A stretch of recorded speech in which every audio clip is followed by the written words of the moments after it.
C'est l'un des piliers du monde moderne. On en trouve dans nos aliments, nos maisons, nos véhicules. Avec ses dérivés, il est omniprésent dans notre vie quotidienne. Mais que se passerait-il si tout le pétrole de la planète disparaissait tout à coup? La loi martiale a été décrétée pour traiter l'état d'urgence. L'aide alimentaire est distribuée à New York. Des centaines de milliers de personnes fuient des villes devenues trop dangereuses.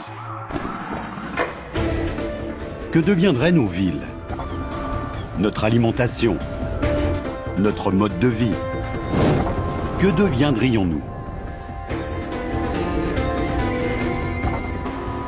Imaginons que nous y sommes. Aujourd'hui, il n'y a plus de pétrole.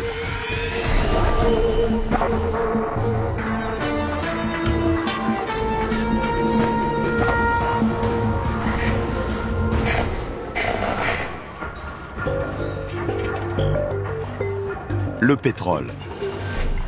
Depuis 150 ans, il est extrait du sous-sol.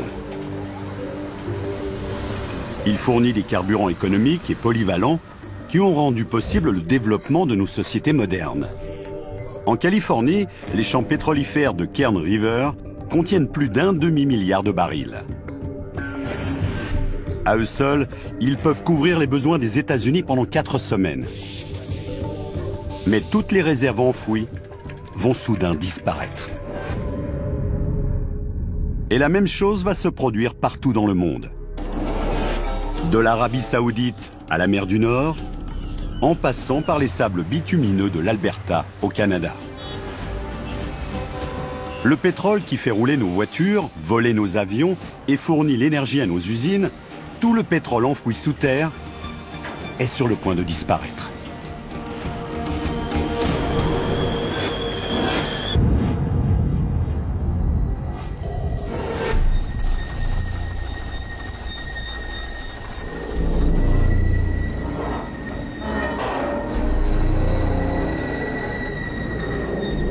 Venu des profondeurs, un signal alarmant nous parvient. Il se passe quelque chose, il faut que j'y aille. Nous avons déjà extrait plus de 1000 milliards de barils du sous-sol de la planète. Et l'on estime les réserves mondiales actuelles à environ la même quantité. Qu'est-ce qui se passe? J'en ai aucune idée. Hier encore, cette raffinerie transformait 300 000 barils de brut par jour. Mais aujourd'hui, il ne reste plus de matières premières.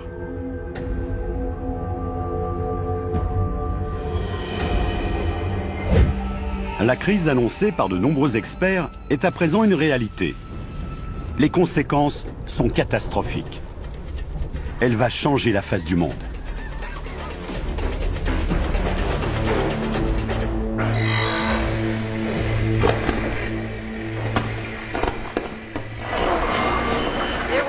Les réserves mondiales étaient estimées à 1000 milliards de barils. Mais les scientifiques nous confirment à présent qu'il n'en reste plus rien. Dans le monde entier, de l'Arabie Saoudite à l'Alaska, le pétrole a disparu du sous-sol. Les compagnies pétrolières affirment qu'il reste quelques 20 millions de barils stockés près des raffineries, mais L'approvisionnement en gaz, gazole, lubrifiant, goudron et tous les autres produits dérivés du pétrole s'interrompra bientôt si nous ne trouvons pas une solution rapidement.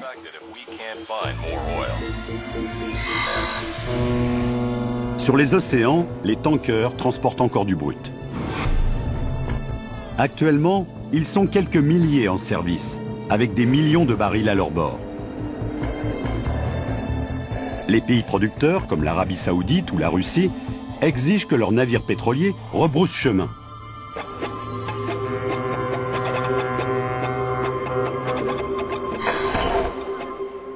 C'est un coup très rude pour les États-Unis, car ce pays est le plus grand importateur de pétrole au monde. Chaque jour, les États-Unis produisent plus de 8 millions de barils. Mais on y consomme le double de cette quantité. Il manque donc 8 millions de barils par jour.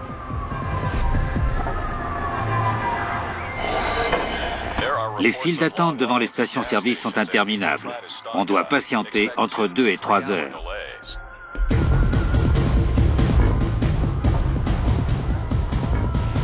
C'est peut-être la toute dernière chance de faire le plein.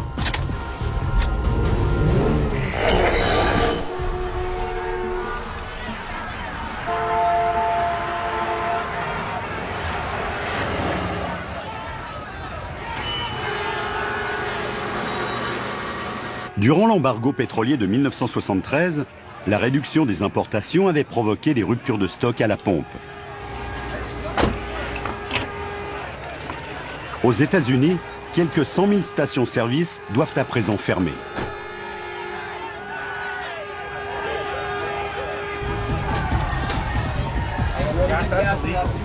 Et la situation est similaire dans presque tous les pays. Le prix des carburants disponibles atteint des sommets. Certains pays disposent encore de quelques réserves.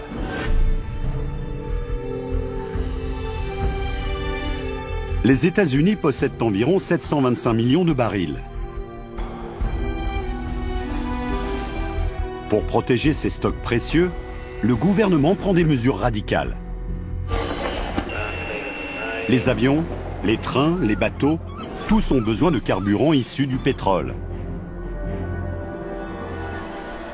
Seuls les moyens de transport les plus vitaux sont encore en service. Les trains ne circulent plus. Les avions sont cloués au sol.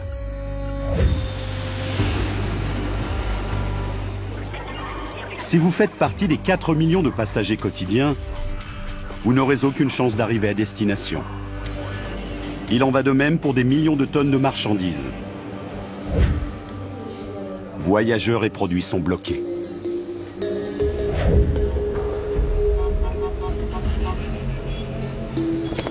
Les conséquences sur l'économie sont catastrophiques. Un vent de panique semblable à celui qui a suivi les attentats du 11 septembre force le gouvernement à suspendre l'activité des marchés. Des réserves de pétrole valant des milliards d'euros se retrouvent bloquées.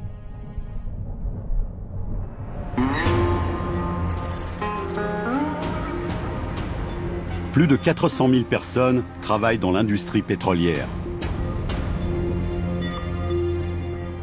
Vous pouvez m'emmener? D'accord. Ils ont tous perdu leur emploi.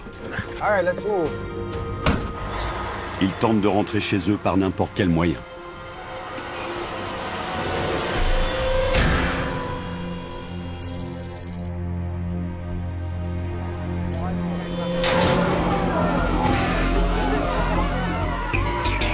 Les incertitudes qui pèsent sur l'avenir sont telles qu'elles entraînent la fermeture de milliers d'entreprises.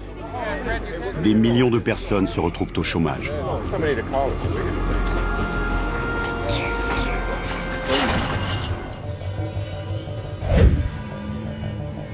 Les États-Unis brûlent chaque jour une quantité de pétrole équivalent à la cargaison de 10 supertankers. Pour produire de l'acier, cette usine métallurgique nécessite 1 millier de barils par jour. Mais à présent, il n'y a plus de quoi chauffer les hauts fourneaux et plus de matières premières pour produire l'acier. Sans acier, la construction et l'industrie automobile sont paralysées. Et il n'y a pas que l'acier. Le pétrole fournit le carburant le plus efficace et le plus polyvalent qui soit. Des végétaux compressés et chauffés il y a des centaines de millions d'années ont produit cette matière fossile que l'on retrouve un peu partout. Dentifrice, rouge à lèvres, polyester et plastique. À présent, il faudra s'en passer.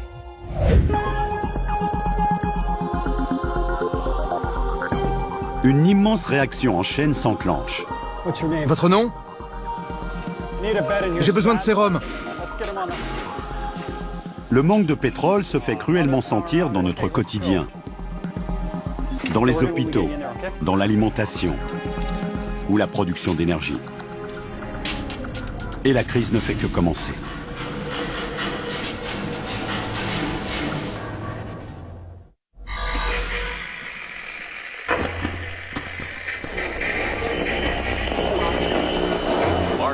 La loi martiale a été décrétée. L'armée patrouille dans les centres-villes de Washington et de Los Angeles. Réunis à Strasbourg, les dirigeants européens décident d'envoyer 100 millions de barils au Royaume-Uni. Les bourses du monde entier, de Tokyo à New York, restent fermées. Le chômage touche 30% de la population active. Il n'y a plus de pétrole depuis seulement 5 jours. Et sur toute la planète, nos besoins les plus essentiels en sont affectés.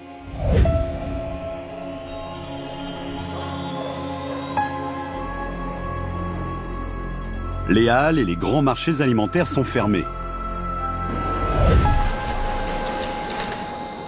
En temps normal, 1300 camions par jour partent de Californie chargés de fruits et de légumes. Ils livrent aux grossistes de tout le pays leurs produits frais qui sont ensuite transportés par d'autres camions vers les commerces de détail. Mais dorénavant, par manque de carburant, les magasins alimentaires ne peuvent plus être livrés. Les habitants des mégapoles comme New York sont les plus touchés par le manque d'aliments. Les besoins alimentaires annuels d'une personne nécessitent la culture d'une surface égale à celle d'un terrain de football. Avant la crise, l'achat de nourriture était un acte anodin pour des millions de personnes. À présent, des gardes armés protègent les magasins où il reste encore de la nourriture. En temps normal, 30% des aliments frais ne sont pas vendus à cause de petites imperfections. Mais maintenant, tout est acheté.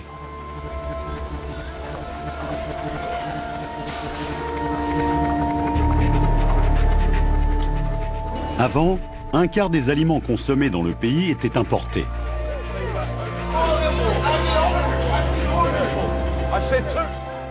Mais depuis 5 jours, rien n'arrive et la nourriture devient rare.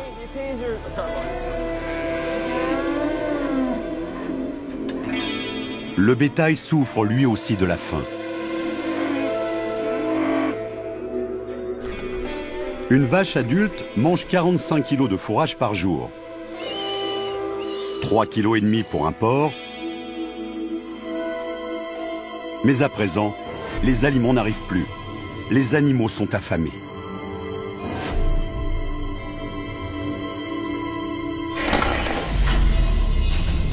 Notre approvisionnement en énergie devient très précaire. Pour produire l'électricité, le charbon est roi. Dans le monde, 40% de l'électricité est produite par des centrales thermiques brûlant du charbon. Cette centrale, en Angleterre, consomme du charbon en provenance de lieux aussi éloignés que les États-Unis. Et le charbon est transporté par train. Chaque wagon contient de quoi produire toute l'énergie consommée par une petite ville en une journée. Or, maintenant, sans pétrole, les trains ne roulent plus. Les coupures d'électricité se multiplient dans toute l'Amérique du Nord. Mais de tous les États, la Floride est particulièrement touchée. Plus qu'ailleurs, l'électricité y est produite par des centrales brûlant directement du pétrole.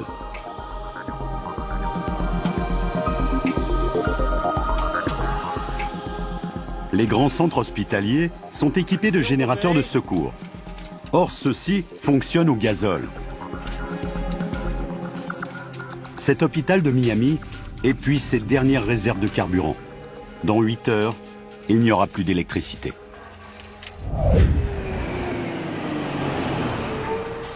Les nuits obscures sont propices à la délinquance.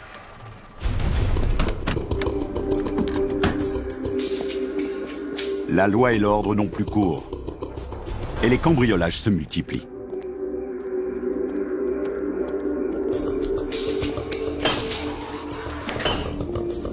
La population est désespérée et les pillards emportent tout ce qu'ils trouvent. Et pas seulement la nourriture.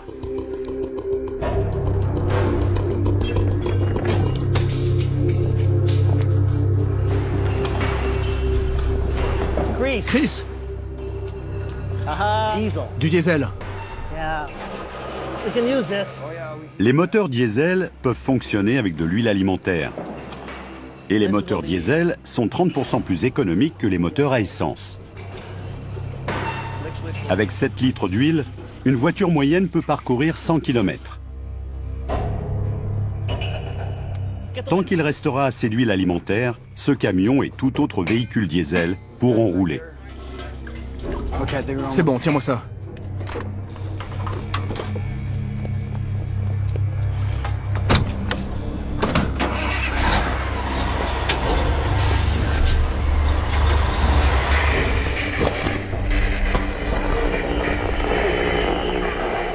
Les aéroports et les voies de chemin de fer de l'Union européenne sont sous le contrôle de l'armée. Le carburant est réservé aux convois alimentaires qui vont approvisionner les zones les plus touchées. La Maison-Blanche affirme que les stocks de pétrole sont descendus à 500 millions de barils. Selon les experts, ils seront épuisés avant la fin de l'année.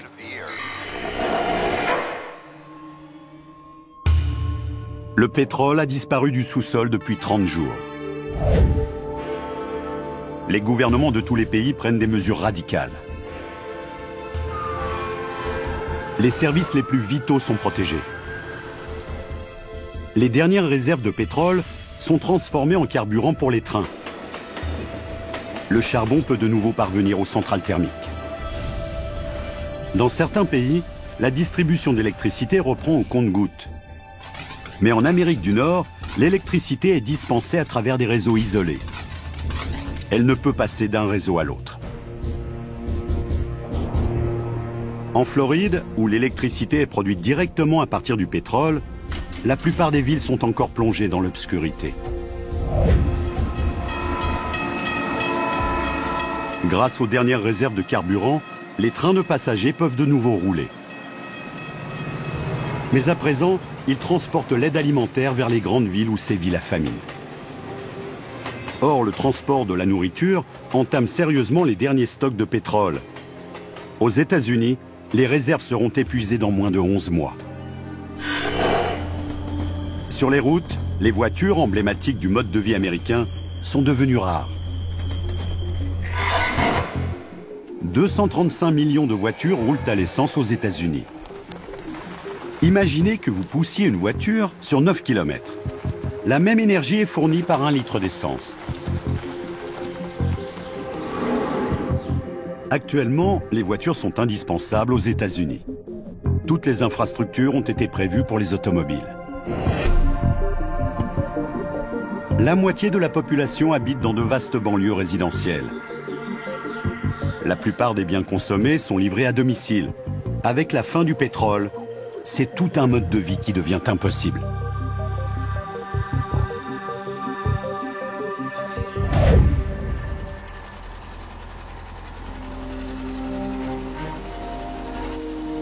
Trouver un moyen de faire rouler les automobiles devient un besoin vital. Dans les plaines du Midwest, 400 000 exploitants agricoles changent rapidement leur production. Au lieu de fruits ou de légumes, ces champs sont à présent couverts de soja. L'huile extraite de cette plante servira de carburant au moteur diesel.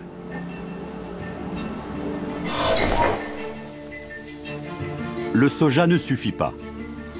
Mais le maïs peut fournir de l'éthanol pour les moteurs à essence. Les champs de maïs couvrent à présent 600 000 km².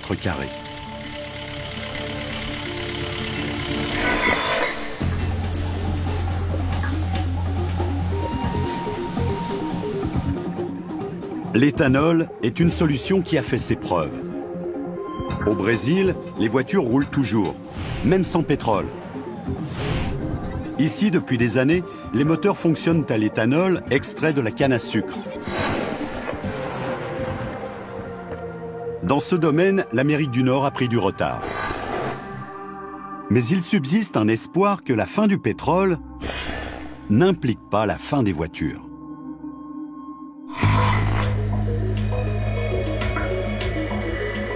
Des milliers de voitures électriques roulent déjà dans les rues des grandes villes. Dans un monde sans pétrole, elles sont peut-être le véhicule du futur.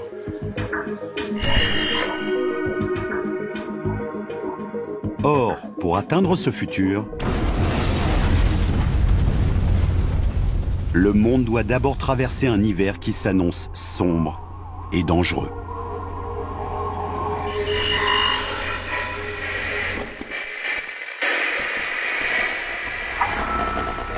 Le gouvernement annonce que les 3 grands constructeurs automobiles ont été nationalisés. Désormais, ils se consacreront à la fabrication de camions électriques destinés au transport des aliments. Le ministère de l'Agriculture a lancé un plan de culture intensive de la canne à sucre dans les États de Floride, Louisiane et Hawaï afin d'augmenter la production d'éthanol. Les distributions de vivres dans les villes de New York, Boston et Philadelphie n'auront plus lieu qu'1 jour sur 2.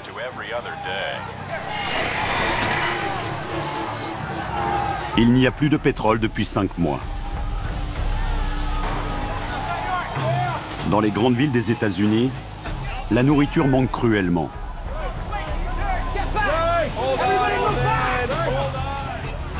D'immenses files d'attente se forment devant les gares.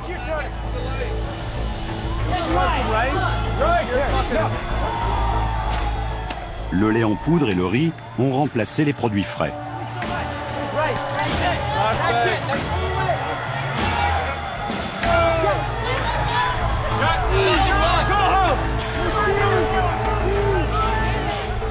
Mais la famine continue à s'aggraver. Les convois alimentaires, le transport du charbon, les camions des pompiers et d'autres services vitaux sont les seuls qui bénéficient des dernières réserves de pétrole. Mais les routes restent pratiquement désertes. Pour faire durer le plus possible les dernières réserves, on économise au maximum les carburants.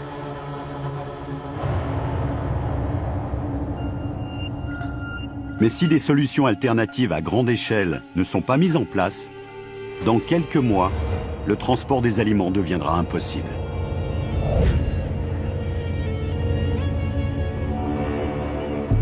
Les villes reçoivent encore de la nourriture, mais leurs déchets ne sont plus collectés.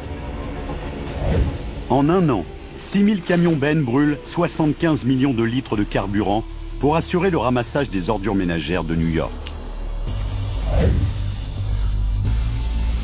Dans ce monde nouveau, la collecte des ordures est devenue un luxe. Malgré les villes paralysées, la famine qui sévit et l'hiver qui approche, les États-Unis restent un pays privilégié.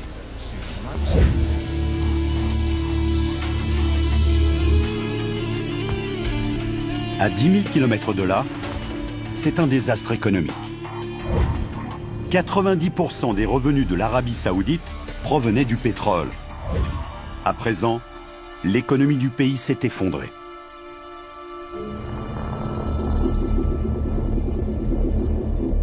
Ce navire transporte l'aide alimentaire destinée au Japon. 60% de la nourriture consommée dans ce pays était importée. La population de l'une des nations les plus prospères du monde est à présent affamée.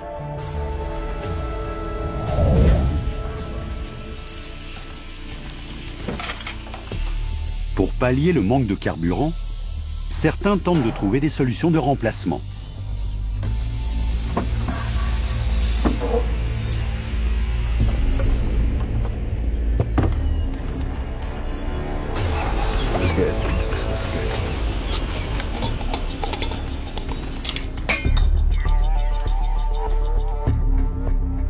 Dans les garages et les caves, des particuliers cherchent le moyen de faire rouler leur voiture. On passe au suivant. Voilà. On s'improvise chimiste et l'on mélange du méthanol, de la soude et d'autres produits récupérés. On distille du biocarburant maison.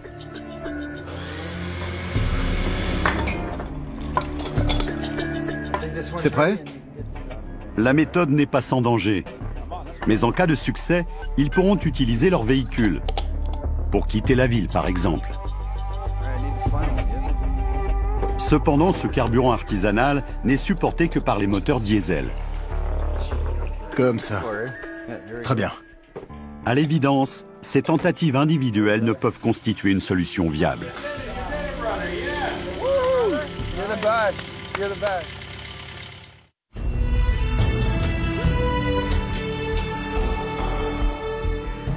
La production de biocarburants à grande échelle rencontre de sérieuses difficultés. Aux États-Unis, grâce à la culture intensive du soja, les récoltes ont doublé par rapport à l'année dernière. Elles ont permis de produire près de 2 milliards de litres de biocarburant diesel, ce qui couvre à peine 1% des besoins annuels du pays. Et il n'y aura plus de biocarburant disponible avant la prochaine récolte. Le maïs, destiné à la production d'éthanol, subit les mêmes contraintes saisonnières. Durant les 5 derniers mois, on a produit dans le monde plus de maïs que jamais auparavant. Mais les gouvernements doivent faire face à un cruel dilemme. Les prochaines récoltes devront-elles servir à produire du carburant ou être transformées en aliments?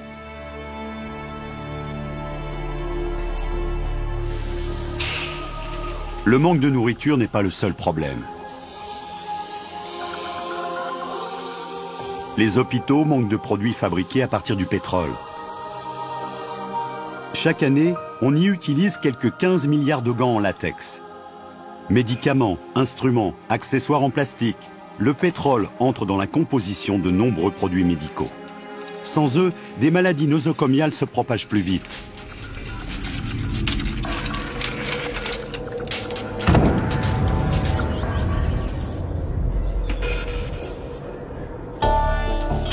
Malgré le manque de services médicaux, certains parviennent encore à survivre dans les villes, où les guettent de nombreux dangers.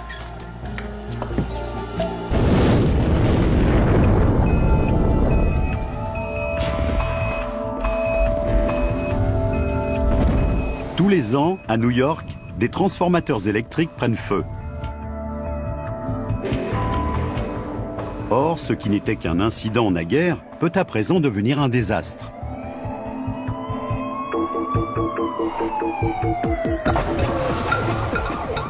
Les véhicules abandonnés rendent difficiles les interventions des pompiers. Et l'hiver qui s'annonce risque d'aggraver encore la situation. T'as tout pris? Un peu partout dans l'hémisphère nord, les populations des villes se trouvent devant un dilemme. Rester dans des métropoles dangereuses, où la nourriture manque, ou partir.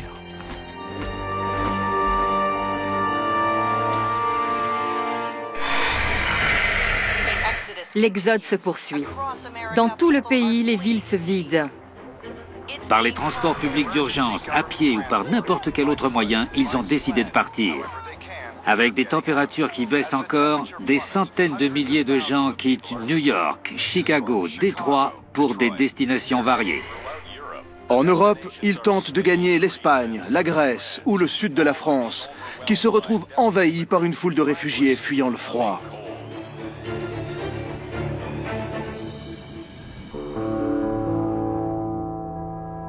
Dans les villes désertées, des millions de voitures.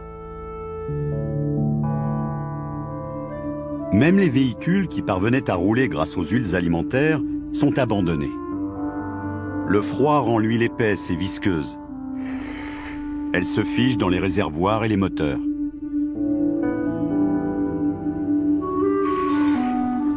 Vidées de leurs habitants, sans carburant, sans nourriture, les villes du Nord deviennent des îles de béton et de verre, coupées du reste du monde par la neige.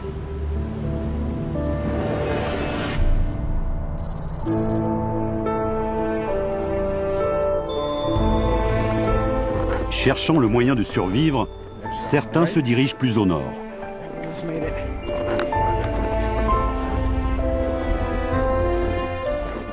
Ils emportent avec eux tout ce qu'ils peuvent. Il n'y en a pas beaucoup. Denrées non périssables et conserves leur permettront peut-être de tenir jusqu'au printemps. Mais ils devront se montrer très économes. Le gibier est un complément apprécié.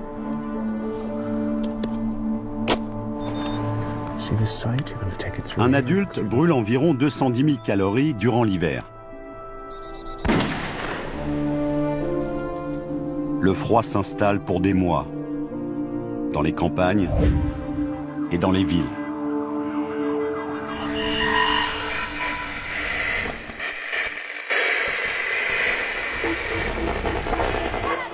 Cette famine est plus terrible que celle des années 1980 qui avait causé 1 million de morts. Les experts prédisent même qu'elle provoquera jusqu'à 20 millions de morts. Le gouvernement affirme que les dernières réserves de pétrole sont tombées à moins de 250 millions de barils. 2 des 4 lieux de stockage sont désormais fermés. Le pétrole a disparu depuis 1 an. Les marchandises ne traversent plus les océans. Les ports de la côte ouest des États-Unis voyaient passer autrefois quelques 55 000 conteneurs par jour, soit près de 2 millions de tonnes. À présent, ils sont déserts.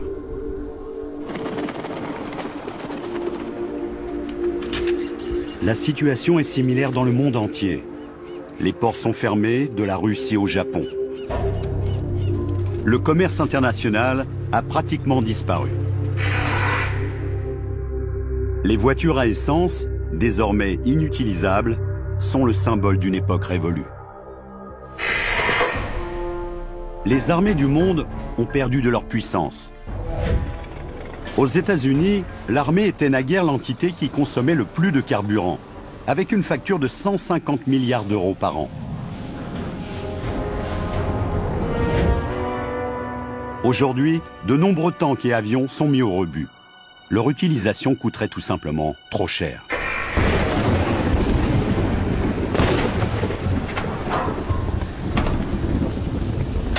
Les véhicules destinés aux interventions d'urgence roulent de plus en plus à l'éthanol d'origine végétale. Leurs moteurs n'ont pas besoin d'être modifiés pour supporter l'éthanol. L'adjonction d'un simple boîtier convertisseur suffit.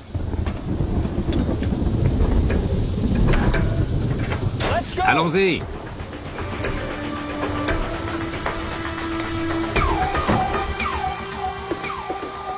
Mais l'éthanol ne constitue pas la solution idéale au niveau planétaire.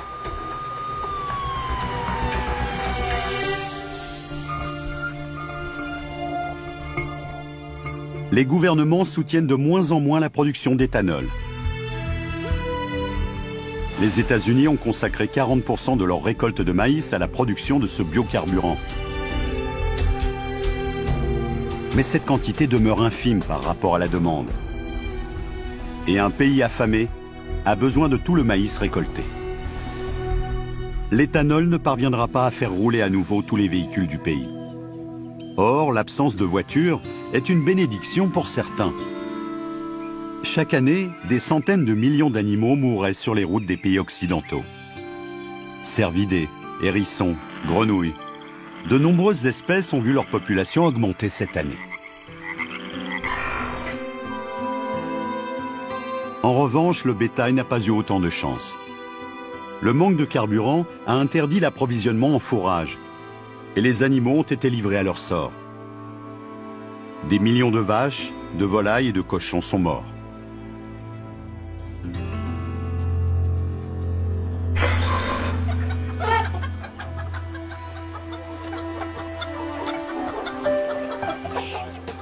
Dans les zones rurales, l'avenir ressemble de plus en plus au passé. L'effondrement de l'élevage intensif a considérablement changé le régime alimentaire dans de nombreux pays. Les familles mangent ce qu'elles produisent.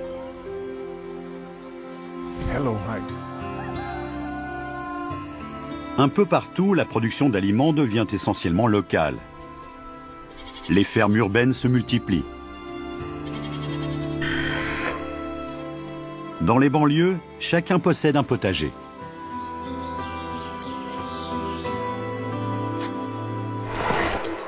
Un ouragan de force 5 a ravagé Miami. Des milliers de personnes sont portées disparues. Après Katrina en 2005, les travaux de réparation de la Nouvelle-Orléans ont duré des années. Mais à Miami, il n'y a pas assez de carburant pour reconstruire. Et ce n'est pas la seule menace qui pèse sur les villes. L'épidémie de grippe continue à se propager dans tout le pays. Los Angeles, Miami et Houston sont touchés. Des zones de quarantaine ont été créées. La cellule de crise du ministère de la Santé prévoit 200 000 victimes. Vite, dépêche-toi!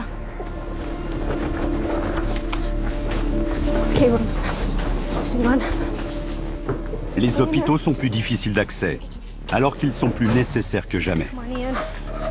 Des particuliers ont parfois gardé un peu d'essence pour ce genre d'urgence. Hélas, leur prudence s'avère être un mauvais calcul. Les additifs contenus dans le précieux carburant l'ont dégradé. Après un an de stockage, l'essence devient inutilisable. Qu'est-ce qui se passe? Cours! Au niveau mondial, les échanges internationaux se raréfient.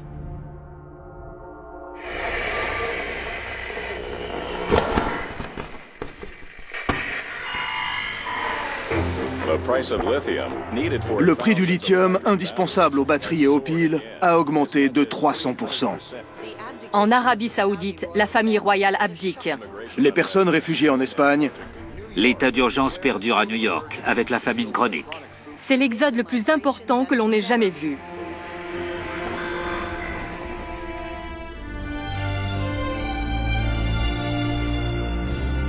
Il n'y a plus de pétrole dans le monde depuis 10 ans. Même dans l'espace, tout a changé.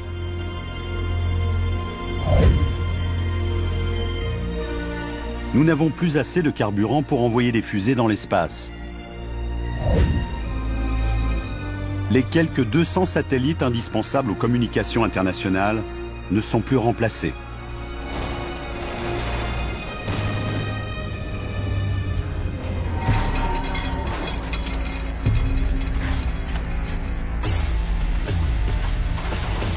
Mais dans ce monde sans pétrole, les rebus électroniques ont pris beaucoup de valeur. Regarde, papa. Il y en a d'autres. Les appareils contiennent des matériaux de valeur. Une tonne de téléphone portable contient plus de 275 grammes d'or, près de 135 kg de cuivre et plus de 2,5 kg d'argent. Et ces métaux sont d'autant plus précieux qu'il est devenu quasi impossible de les importer. Il y en a plus là-dessus.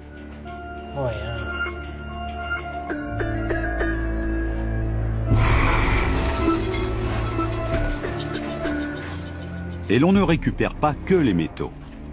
Le plastique met plusieurs siècles à se dégrader. Bouteilles et récipients sont à présent recherchés, nettoyés et réutilisés. Jamais on n'a autant recyclé à petite et grande échelle.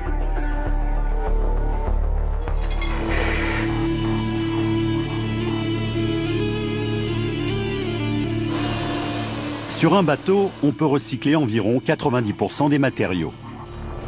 Principalement l'acier, qui est refondu et réutilisé. Les chantiers de démolition se multiplient.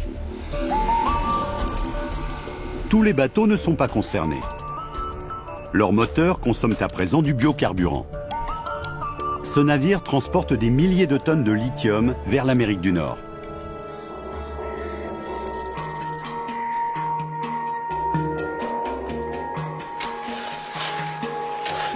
La moitié des réserves mondiales de lithium se trouvent en Bolivie, dans un désert de sel. Le lithium est le principal composant permettant de fabriquer les batteries les plus efficaces. Et la demande est énorme dans un monde où la fourniture d'électricité demeure problématique. L'économie bolivienne est florissante. Dans un monde sans pétrole, la Bolivie est une superpuissance, l'Arabie Saoudite du Nouveau Monde. Mais pour le moment, on ne produit pas assez de biocarburant pour que le commerce international puisse redevenir ce qu'il était. Toutefois, les recherches dans ce domaine se poursuivent. Les algues peuvent apporter une solution viable. À surface égale, elles produisent 7000 fois plus de biocarburant que les autres végétaux. Et leur culture demande très peu de fertilisants.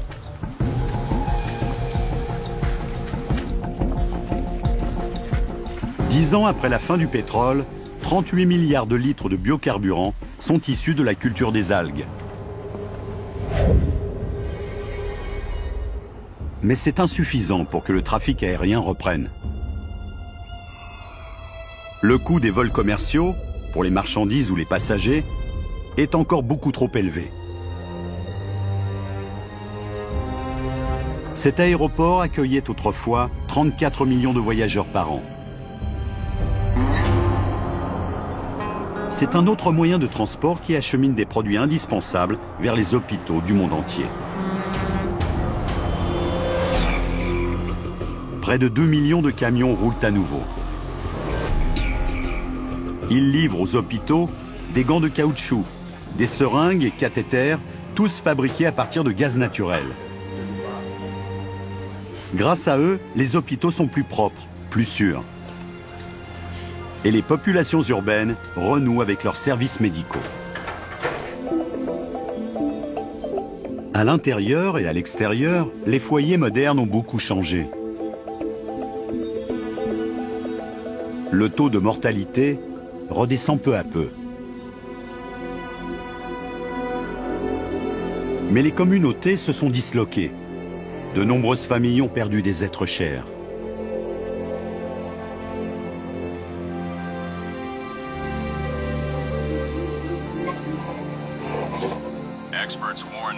Les réserves de gaz naturel baissent rapidement et les experts affirment qu'il en va de même pour le charbon. C'est mieux. Il n'y a plus de pétrole depuis 10 ans et le monde lutte toujours pour trouver un nouvel équilibre. Le manque de pétrole continue à modifier nos sociétés.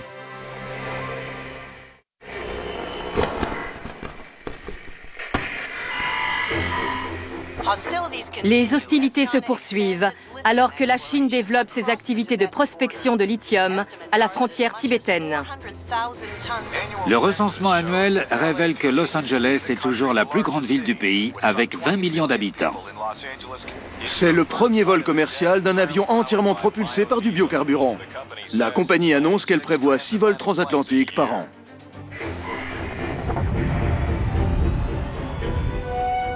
Le pétrole a disparu depuis 40 ans. La pollution atmosphérique a considérablement diminué. Depuis 4 décennies, les avions ne volent plus et il n'y a plus de voitures sur les routes. Les usines qui brûlaient du pétrole ont fermé depuis longtemps. Le Canada, les États-Unis et le Mexique ont réduit leurs rejets toxiques de 3 milliards de tonnes par an.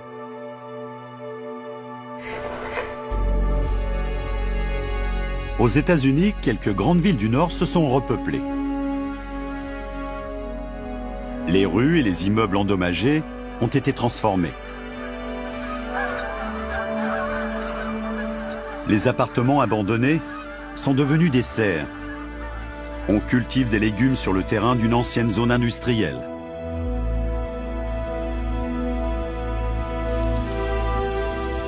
À présent, les parkings de la ville sont transformés en potagers.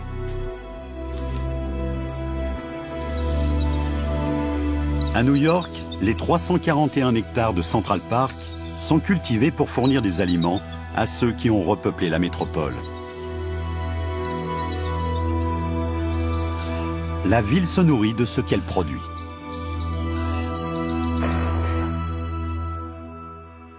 Dans les banlieues, les livraisons à domicile n'existent plus depuis longtemps. Les magasins sont à l'abandon. L'essence a complètement disparu. Les réserves de pétrole également.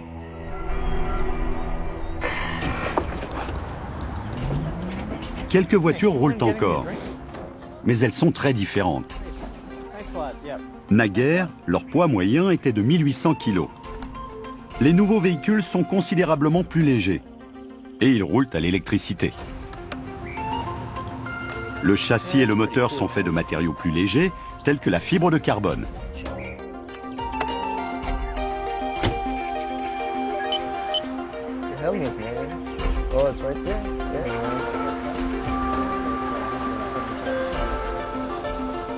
Mais ces voitures sont chères. Le lithium des batteries est encore importé par petites quantités. Pour alimenter en biocarburant les bateaux et les camions, la plupart des pays ne cultivent plus du soja, mais des algues.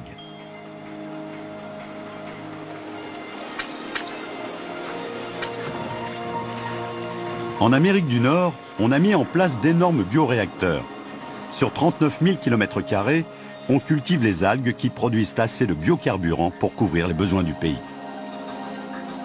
Une fois extrait des algues, le biocarburant est acheminé à travers le réseau de pipeline qui servait autrefois à transporter le pétrole. C'est l'électricité qui fournit l'essentiel de l'énergie au transport de passagers. Les réseaux ferrés électriques se sont considérablement développés.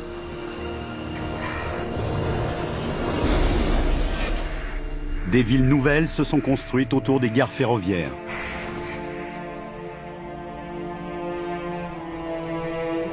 Certaines métropoles sont devenues des villes fantômes.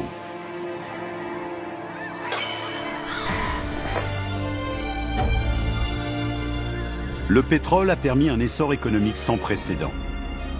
Grâce à lui, en un siècle et demi seulement, la population mondiale a doublé, puis triplé. La production agricole a explosé, de même que les échanges internationaux.